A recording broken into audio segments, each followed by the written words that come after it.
A lawyer's pro-revenge on his boss. This opinion is shit. My boss told me he'd been a lawyer for 3 years and the firm assigned me to him for training to show me junior counsel how to be a litigator. I disliked my boss for a number of reasons. He knew no law, and he expressed himself badly in writing. For a litigator, that's like strike 1 and 2 right there, and strike 3 was this: he had no balls. He was actually scared of going to court.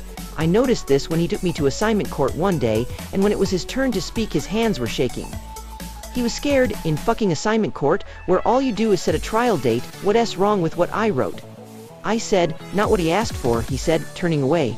But when I checked the memo he'd emailed me 2 weeks earlier, I saw that the opinion I wrote was exactly what he asked for. I knew what was up. He was going to delete my dockets for writing the memo and then claim he did it himself, thus leaving quite a bit short of my docketing quota for the month. I knew that he would do this to me. Because he'd done this before, I knew that my memo would wind up on a partner's desk without my name on it. I knew that for a fact, because the firm I worked at was one of the first in the city to have a really good internal network. We were using email for internal communications before the internet became a thing. So the firm was way ahead in terms of technology, but not in terms of security, and not long after I joined the firm I learned how to surf away on the firm's hard drive and find interesting things, like evidence that my boss was plagiarizing my work. My boss was the very model of the young downtown lawyer. His perfect shoes always gleamed. He wore bespoke suits because he came from money. Everyone just took it for granted that he was on the partner track. I, on the other hand, was well on my way to nowhere special, so maybe he thought it was okay to fuck with me. If so, that was a big mistake on his part. Didn't he like having my billable hours fucked with? I seriously resented it, because I was already being targeted as one of the juniors who doesn't docket as much as he should, and I was getting pushback from the partner who headed our team. I told the partner what was going on, but he did not care.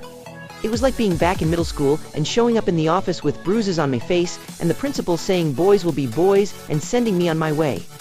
You'll just have to work harder or smarter, the partner said when I reported the latest bullshit thing my boss did to me.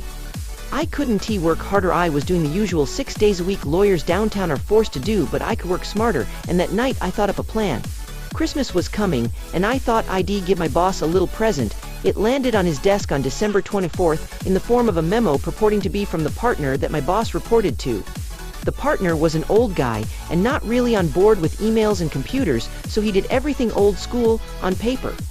So when my boss came in on December 24th and saw a memo on his desk from the partner with a legal research assignment, that wasn't unusual? The memo was drafted in the usual form that the partner used, because of course I had taken great pains to make sure that it looked authentic.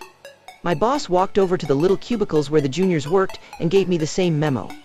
Except his secretary had retyped it, so now the assignment was from him to me, instead of from the partner to my boss. The assignment was difficult, requiring me to do a deep dive into admiralty law, its relationship to the common law, combined with the constitutional division of powers question. But this is a huge assignment, I whined, and I am going to be away. Can't you get someone else to do it? Is it really urgent? The memo AD forged to my boss stressed how totally urgent the situation was, but there was no way my boss could double-check with the partner because the partner left the day before on vacation. That's why I'd waited until December 24th. No can do, my boss said. This is a big deal. Just let HR know, maybe they'll give you time and half or something. He turned his back and walked away, thinking he had ruined my holidays. But he was mistaken. You see, I'd writ a paper for a third-year course that was basically the same thing as the research assignment in the memo. So the only work he had to do was to find the old floppy disk with the draft on it, fiddle with it a bit, and voila, a very detailed and very long memo on an obscure point of admiralty law with references starting back to Lord Coke's day. So I put the memo together and took my holidays as planned.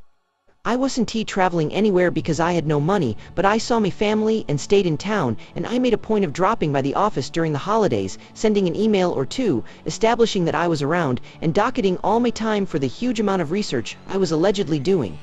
So the holidays end, and I am sitting in my shitty little cubicle with a huge stack of work to do, and my boss comes up to me in one of his bespoke suits with a gold tie pin and cufflinks to match.